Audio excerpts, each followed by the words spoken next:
रात के अंधेरे में जब पूरा गांव गहरी नींद में था, तभी अचानक हवाएं तेज चलने लगीं। गांव के सबसे पुराने और सुनसान हवेली से किसी के चीखने की आवाज आई। लोग डर के मारे अपने घरों के दरवाजे बंद कर चुके थे, लेकिन रमेश, जो एक युवा पत्रकार था, इस रहस्य को सुलझाने की ठान चुका था।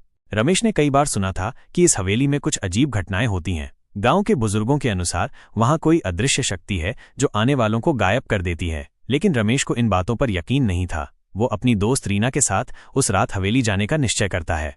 हवेली के अंदर रात के ठीक 12 बजे रमेश और रीना टॉर्च लेकर हवेली में दाखिल होते हैं।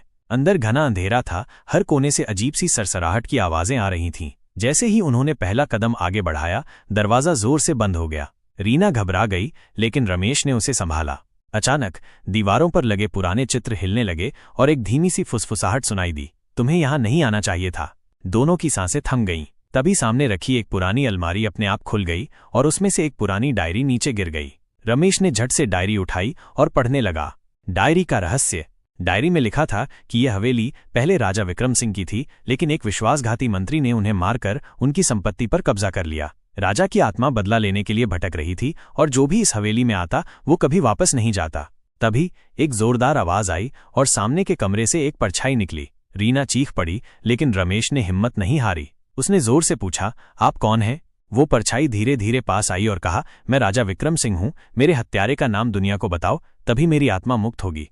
रमेश ने तुरंत डायरी के आखिरी पन्ने पलटे, जहां मंत्री का नाम लिखा था, रणवीर सिंह। जैसे ही रमेश ने नाम जोर से पढ़ा, पूरी हवेली हिलने लगी। अचानक सब शांत हो गया। राजा की आत्मा मुक्त हो चुकी थी। सुबह जब गांव वालों ने देखा तो हवेली अब एक सामान्य इमारत की तरह लग रही थी। रमेश और रीना ने गांव वालों को सारी कहानी बताई और उस दिन के बाद हवेली में कभी कोई अजीब घटना नहीं हुई। लेकिन रमेश के मन में एक सवाल अब भी था, अगर आत्मा मुक्त हो गई तो हवेली का दरवाजा अपने आप कैसे खुला? असली रहस्य अभी बाकी था।